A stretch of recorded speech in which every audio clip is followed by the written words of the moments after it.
刘特佐与 EMDB 案不仅是一场资本的狂欢，更是一局深不见底的政治棋局。大众往往津津乐道于他在拉斯维加斯奢华派对上的高潮迭起，却忽略了故事最惊悚的 B 面。在东方的政治角力中，中国政府扮演了不可或缺的角色。谁能想到，北京竟会出手成为这一世纪丑闻的救火队员？从暗中书写、填补巨额债务，到为诈骗主谋提供政治庇护，这一系列操作彻底改变了案件的性质。这不仅仅是诈骗，这是国家层面的博弈。我们的故事要从一个派对开始。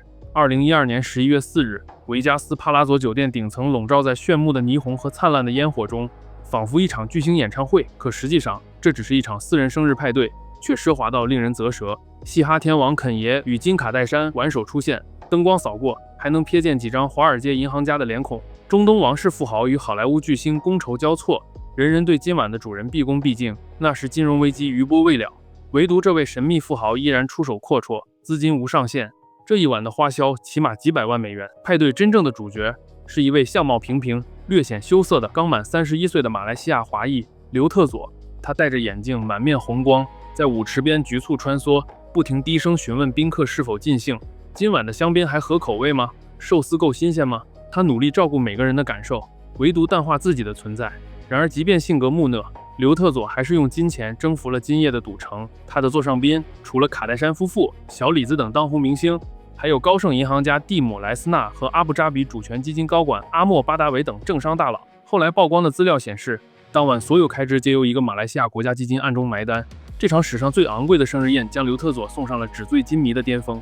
然而在五光十色的迷雾背后，却埋藏着惊天的金融黑洞。派对余音未了，一个问题在夜空中回荡：区区一个籍籍无名的马来西亚年轻人，何以坐拥令各路牛鬼蛇神顶礼膜拜的庞大财富？不久，马来西亚政府主权基金 EMDB 的舞弊黑幕开始浮现。这桩丑闻被美国调查人员称作有史以来最大规模的金融窃案。而刘特佐，这位背景成谜的神秘富少，被点名为幕后的诈骗天才。在奢华派对的迷烟之下，一场跨越全球的盗梦空间正在成型。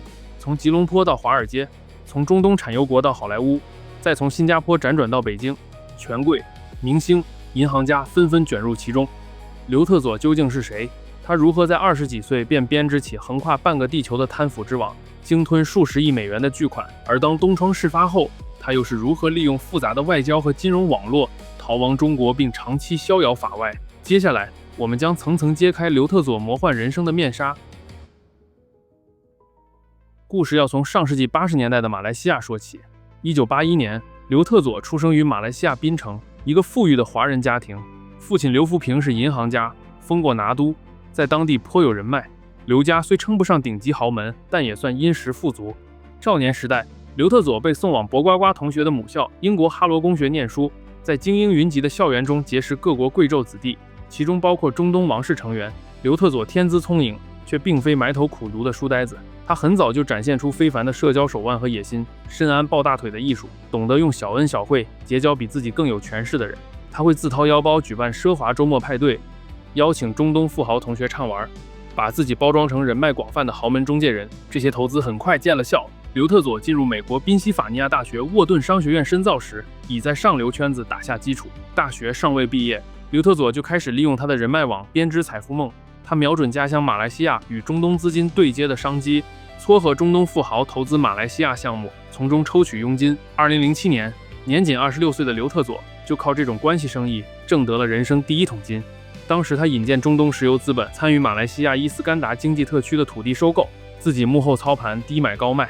这次令刘特佐净赚约1.1亿美元。刘特佐初次豪取暴利的高调事迹不胫而走，马来西亚权贵圈开始有人注意到这位手腕非凡的少年郎。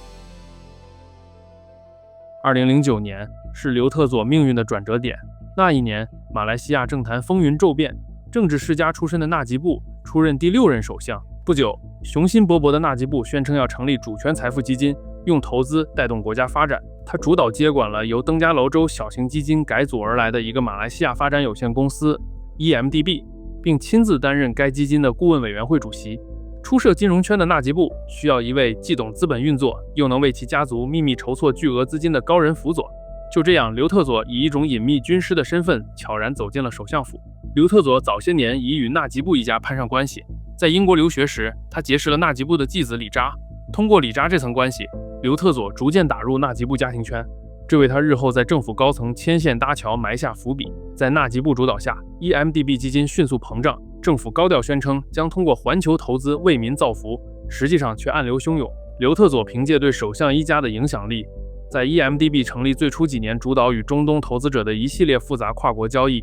他精心设计每一笔交易的错综资金走向，以掩盖巨款最终的去向。他向纳吉布献策，用一招招空手套白狼手法，令 EMDB 表面业绩亮丽，实则悄悄将巨额资金转移出国，装进私人腰包。第一出魔术戏法发生在2009年9月，当年 EMDB 宣布与中东公司 PSI 设立合资公司。根据提交给董事会的方案， EMDB 出资10亿美元现金， PSI 则以估值27亿美元的石油资产入股，看上去是典型的现金加资产换股交易。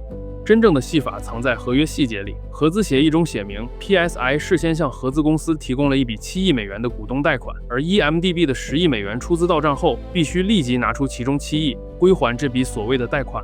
就这样，在资金划转当天，10亿美元中只有3亿被汇入合资公司在摩根大通瑞士的账户，其余7亿则以归还 PSI 贷款的名义被直接汇入一家名为 Good Star 公司的账户，而 Good Star 的实际受益人正是刘特佐。这套安排在纸面上看起来有合同、有贷款、有还款，一度为转账披上了合法外衣。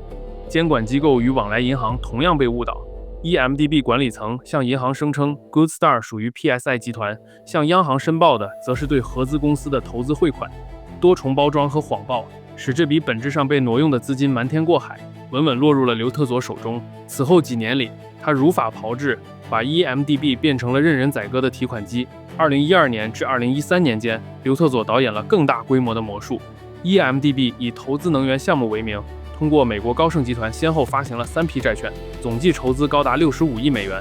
高盛从中收取了近6亿美元的天价承销佣金，手续费率之高前所未闻。但更骇人的是，债券筹得的大笔资金随即不知所踪。调查显示，大部分钱通过离岸公司层层周转后被洗白，其中相当一部分再次流入刘特佐掌控的实体账户。通过这种障眼法，他成功套走至少24亿美元。2013年3月，刘特佐炮制了惊人一幕。EMDB 以发展投资为名，又举债30亿美元，其中约7亿美元在短短几天内从离岸账户辗转进入纳吉布本人的私人银行账户。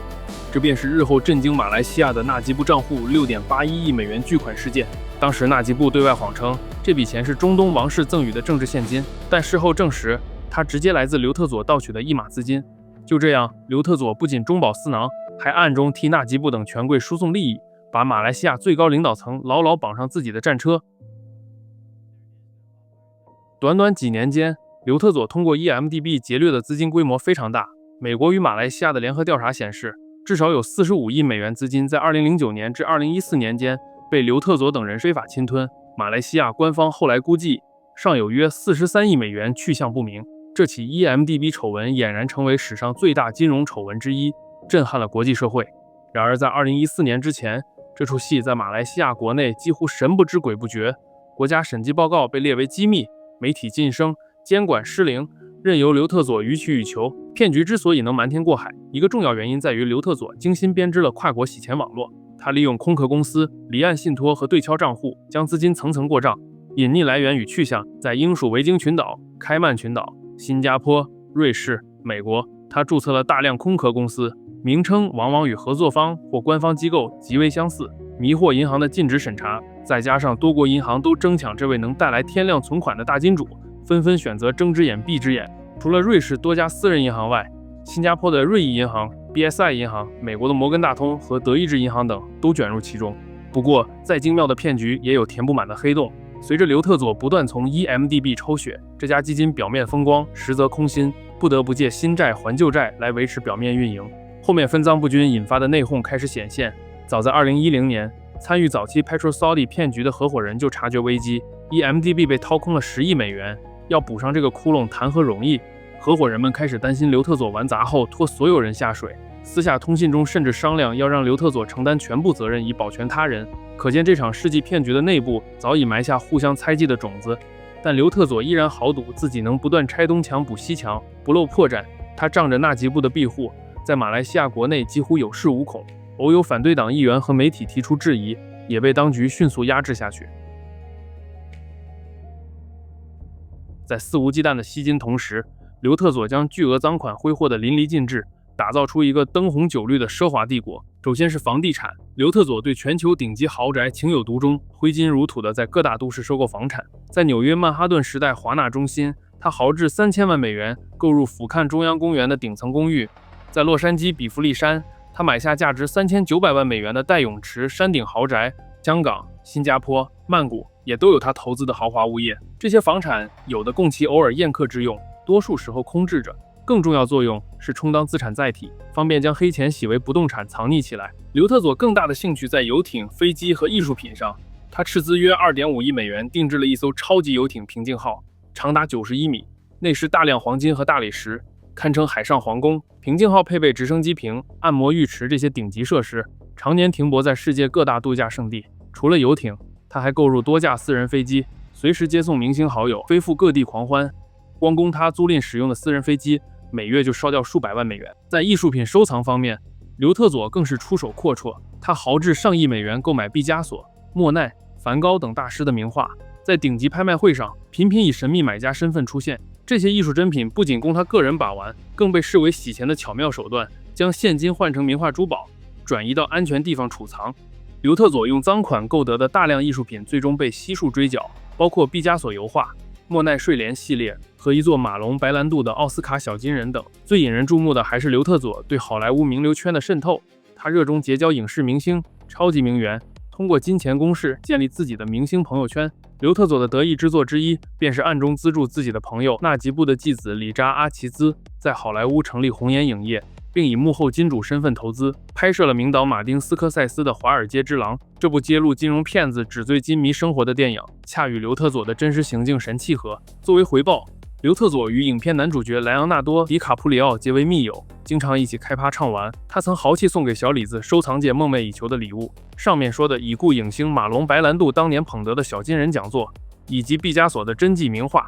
除此之外，他砸下数百万美元送给澳洲超模米兰达可儿整套钻石珠宝，其中包括一枚11.72克拉的新型钻石和11克拉的钻石耳环，将这位超级名模追到手。美国司法部后来披露，刘特佐甚至不惜砸下2750万美元，为纳吉布夫人罗斯玛定制一条22克拉的粉红钻项链，以讨这位大姐欢心。不过，刘特佐最穷奢极侈、臭名昭著的还是他那些天价派对和全球猎艳之旅。爷爷，今天我们要讲个什么故事啊？我的宝贝孙子，爷爷年轻时候的故事都讲完了。可是你上次说要给我讲你年轻时候最遗憾的事啊。最遗憾的事啊？行，那爷爷就给你讲讲最遗憾的事。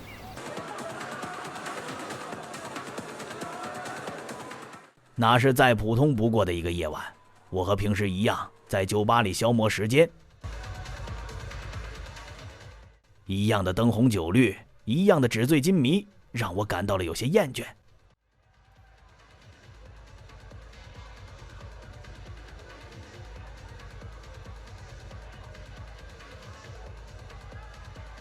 直到我准备回家时，看到了她，她是我这辈子见过的最好看的女人，曼妙的舞姿，婀娜的身材，从里到外的温柔气质。虽然是背影，但是只一眼我就沦陷了，我无法自拔地爱上了她。我迫不及待地上前，想用之前的手段像我拿下其他的庸脂俗粉那样拿下她。我说我可以给她很多的钱，可以给她所有她想要的，但是一整晚她都没有摘下她的口罩，也没有说一句话。那她是生气了吗？可能吧，不过我果然没有看错她，她和别人不一样，她没要我的钱，可能是对我于心不忍，给了我一张名片就马上离开了。从那以后，我再也没见到过她。我可能失去了这辈子唯一得到真爱的机会，可能这就是我这几十年的遗憾吧。爱在不能拥有时，爱在遗憾中。开篇我们已见识冰山一角，在拉斯维加斯，他一晚砸下数百万美元举办奢华生日宴，而类似的狂欢剧目此后被他在全球各大都市反复上演，纽约、戛纳、圣特罗佩、澳门皆留下他砸钱买乐的传奇。更搞笑的是，2012年，刘特佐在纽约某派对上雇了20名矮人，装扮成电影《查理和巧克力工厂》里的角色助兴。他也曾包下纽约哈德逊河畔的切尔西码头，为米兰达·可儿举办90年代主题生日趴，请来老牌说唱组合 Salt & Pepper 登台，大批明星到场共襄盛举。这些派对看似高调，实际每场细节对外讳莫如深，门口保镖林立，参加者入场封口。然而，再密不透风的狂欢，总有八卦流出。刘特佐在夜生活圈迅速以毫无人性的形象走红。刘特佐在拉斯维加斯、纽约多家夜店的累计消费都以1000万美元计，酒吧老板将他奉若财神。他常为博美人一笑，狂点成箱顶级香槟，一碗酒水账单高达几十万美元。每场派对结束，他还不忘重赏侍者服务生，小费出手便是10万、100万美元。据说创下赌城有史以来最高小费记录。所有穷奢极欲的消费背后，都离不开一个资金来源——马来西亚 EMDB 基金被盗的巨额款项。美国检方后来查明，刘特佐的平静号游艇、环球豪宅、名画、珠宝、派对开销等等，几乎无一不是动用窃来的 EMDB 资金购买。这意味着马来西亚老百姓本应用于发展的血汗钱，被刘特佐挥霍成了他的私人享乐清单，这才是真正的盗国贼。相比之下，《华尔街之狼》主角贝尔福特的荒唐生活都相形见绌。天网恢恢，疏而不漏。刘特佐的黑金帝国并非牢不可破。2015年前后，一连串意外终于引爆了 EMDB 丑闻。首先是一家敢言的网络媒体《沙拉月报告》披露了 EMDB 资金被骗取的线索，引起国际关注。紧接着，2015年7月，《华尔街日报》爆料，纳吉布私人账户曾收取7亿美元巨款。马来西亚朝野一片哗然，纳吉布百般抵赖，坚称这笔钱是沙特王室捐赠。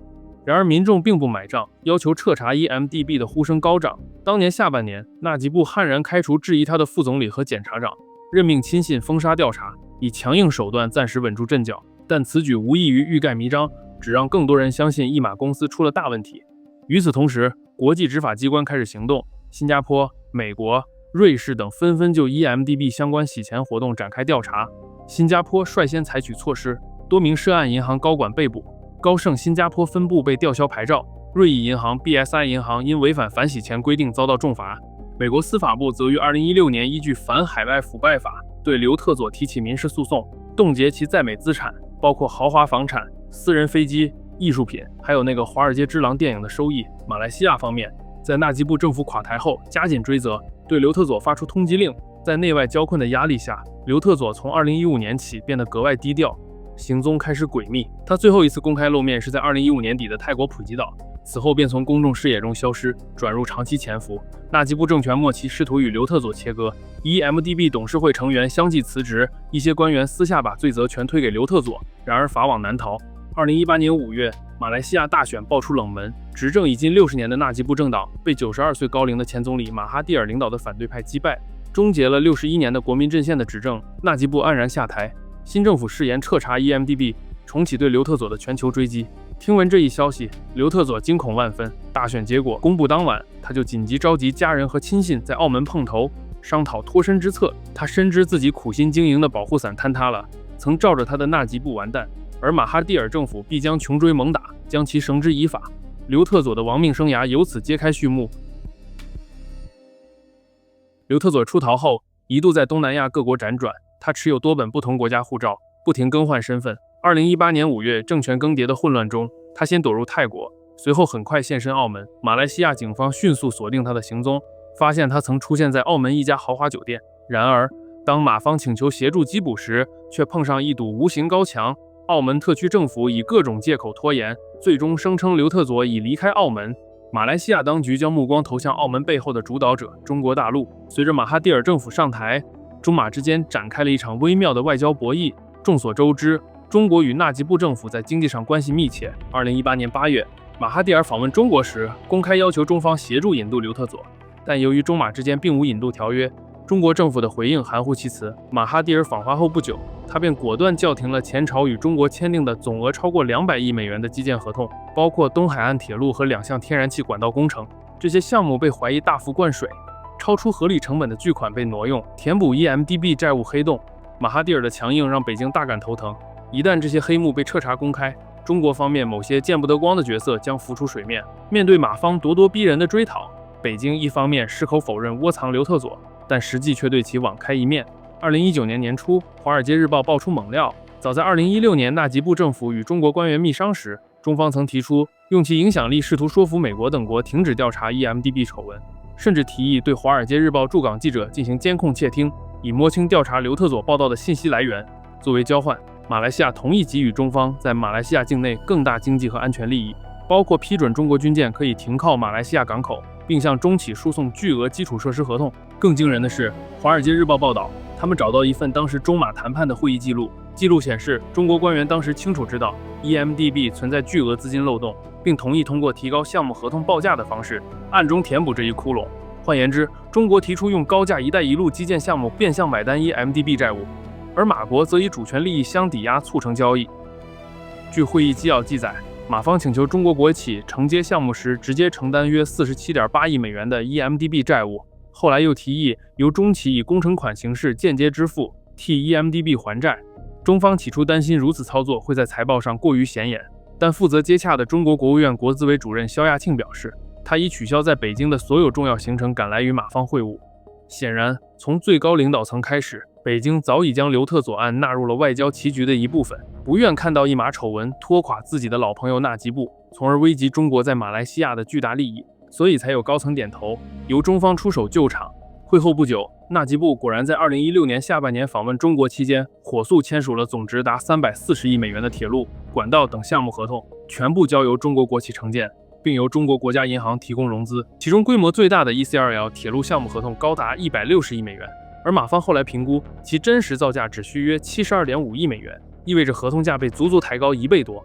除此之外，2条总值23亿美元的中资管道项目，大部分款项提前支付，却几乎没开工。正因察觉其中猫腻，马哈蒂尔上台后才紧急叫停并重谈这些合同。这些内幕解释了为何刘特佐在马哈蒂尔反腐风暴中竟能平安蛰伏于中国境内。2018年大选后数月内，刘特佐一直在中国各地自由活动。他先将家人和随从安置在澳门，此后在2名中国保镖的护送下，辗转于香港、上海等地的豪宅酒店。刘特佐身边出现了中国安全部门人员充当随护，他甚至向友人吹嘘自己在配合中国情报部门办事。这一系列细节令人细思极恐。到了2020年，中马双方在公开场合各执一词。7月，马来西亚警察总长哈米德对媒体直言，刘特佐一直藏身澳门，中方在引渡问题上不够积极，暗示中国当局的协助不尽力。次日，中国驻马大使馆发表声明，坚称中国不曾也绝不会窝藏外国犯罪分子，声称调查了所有可能线索，仍未发现刘特佐下落。北京的表态，中国绝不庇护外籍罪犯，但所有看过我们节目的人都清楚，刘特佐此时就在中国手中。北京不愿交人，一来是可在与马新政府谈判中留作日后交换利益的筹码，二来刘特佐深知当年中马交易的黑幕细节，若落入西方或马哈蒂尔政府之手，恐损及中国的声誉。刘特佐的藏身之所也逐渐为外界所知。2020年，有调查称他获一位澳门知名商人收留，居于澳门半山别墅区顶级豪宅，而这位商人同时也是位高权重的中国官员。马来西亚反贪会官员透露，多名证人目击刘特佐出入澳门的赌场和会所。2023年，马方甚至成功从澳门引渡刘特佐的一名密友回国，从他口中套取更多情报。此人供称，曾在澳门多次见到刘特佐和其他 EMDB 案逃犯，刘特佐明确指示他们千万别回国作证。然而蹊跷的是，这位密友不久后竟在吉隆坡医院中风身亡。刘特佐何以能在东方大国的庇护下逃过全球通缉？答案藏在他与中国权贵及利益网络之间千丝万缕的联系中。事实上，刘特佐早已不只是一个单纯逃犯，他知道太多关于中马黑暗交易的内情，以致有关方面绝不让他落入外人之手。首先，看看他在 EMDB 丑闻中的中方角色。前面说的2016年密谈中，刘特佐显然扮演了中马之间斡旋中间人的角色。他以纳吉布亲信身份出席会议并担任翻译。一名马来西亚高官证言称，会谈稿就是刘特佐准备的。他熟悉中国政商网络，又深谙纳吉布政府意图，因此成为两边的联络人。在会议上，中国官员提出利用“一带一路”项目渠道帮助彻底解决 EMDB 债务，而刘特佐正是穿针引线，替双方策划这一系列方案的关键人物。作为交换条件，纳吉布政府慷慨送出了巨大政治经济利益，这无疑需要马中高层的高度默契才能成事。刘特佐很可能就是这场暗度陈仓的首席设计师，从撮合中国国企承接项目，安排中国银行放贷，到把超额资金秘密挪用补窟窿，他一手包办运作。刘特佐原本是马来西亚前朝权贵的白手套，但阴差阳错间，他也成为某种程度上的中国白手套，帮助中国势力打理境外交易，疏通外交利益链条，融入了红色权力游戏的一部分。对于中国来说，这类角色并不鲜见。在国内反腐高压和资本管制下，不少红色权贵需要通过境外掮客来转移财富、拓展投资；而在对外投资和政治影响力操作中，同样需要境外能人居中斡旋。刘特佐正是这样的人选，手握巨额游资，熟悉多国人脉，胆大心细，且无正式官职包袱。当马来西亚政局逆转，他干脆将投名状交给新的靠山中国，以期换取庇护。有调查线索显示，EMDB 被盗资金的一部分最终流入了中国的金融体系，被投入某些国内项目，或者通过地下钱庄兑换成人民币资产。比如前述中资项目的巨额贷款并未真正流入马来西亚工程，其中相当款项通过中资公司香港分支和中国国有银行账户辗转流出，在海外洗白后再进入中国及其他国家。2018年，他曾通过中间人与马哈蒂尔政府接触，提出愿返还超过10亿美元资产以换取赦免，但遭到拒绝。走投无路的他旋即转向北京，以政治投靠换取保护。刘特佐不惜协助中国开展某些秘密任务，以表立功。比如我们上期节目说的2017年，刘特佐受孙立军之托，与美国特朗普政府的非正式顾问们密会游说，想促成美国遣返郭文贵，以换取美方放弃对 EMDB 案调查。这件事后来败露，美国司法部起诉了涉案的说客，牵出刘特佐和孙立军等幕后黑手。尽管游说未能成功，但刘特佐表现出的效忠诚意无疑加强了北京继续庇护他的意愿。刘特佐的结局早已超越法律层面，成为一桩国际政治交易的衍生品。他凭窃国巨款为敲门砖，闯入中国权贵圈，充当听命办事的白手套。而中国则表面配合马来西亚反腐，私底下却把刘特佐视作国家资产冻结在手，既防他泄密，也防他被对手利用。刘特佐堪称时代魔幻的缩影，全球化让资本可以自由流动，也让贪腐资金无孔不入的跨境穿行。在马来西亚，独裁者把国家财富当作私产；在华尔街，大行巨头为巨额利润甘当帮凶；在中东，石油权贵以朋友名义互通款曲；在中国，官方话语高唱反腐，却对盟友输送的腐败资产睁一眼闭一眼。当这一切串联起来，刘特佐仿佛穿行其间的引线，既是推手也是见证者。他惊人的骗术离不开全球投机生态的合谋，就连好莱坞明星的纸醉金迷也无意中成了权贵洗钱的点缀。那些正派、自律、法治的箴言，在灯红酒绿和权钱交易面前统统败下阵来。正义能否最终抵达，还有待时间给出答案。无论结局如何，刘特佐的沉浮都将作为一个讽刺寓言载入史册。当守卫财富的人变成盗贼，当号称反腐的政权庇护贪腐，当法网被权谋撕扯出漏洞，我们所处的世界就如一座欲望丛林。在这里，道德和规则往往退居幕后，赤裸裸的利益交换才是台前主角。而刘特佐不过是这欲望丛林中最富戏剧性的产物之一。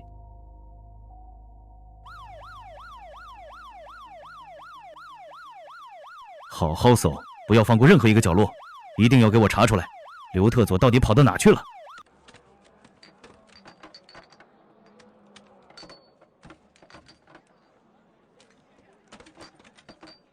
报告长官，我找到了一个重要线索。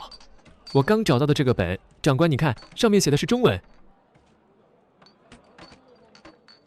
你等我谷歌翻译一下。我操，共产党通知中国抓人！啥事啊，小刘？上次文贵那事儿都没办好，还让我给你机会。总书记，请再信我一次。而且上次郭文贵不是已经被美国抓了吗？这次我已经在日本找好人手了，一定把王志安和那个什么狗剩给你抓回来。行吧，既然你叫我总书记了，那我就再给你一次机会。希望你能成为一个珍惜机会的优秀共产党员。如果不能成为优秀的共产党员的话，我就只能把你交给马来西亚了。看啥啊，亲呀！我是让你亲手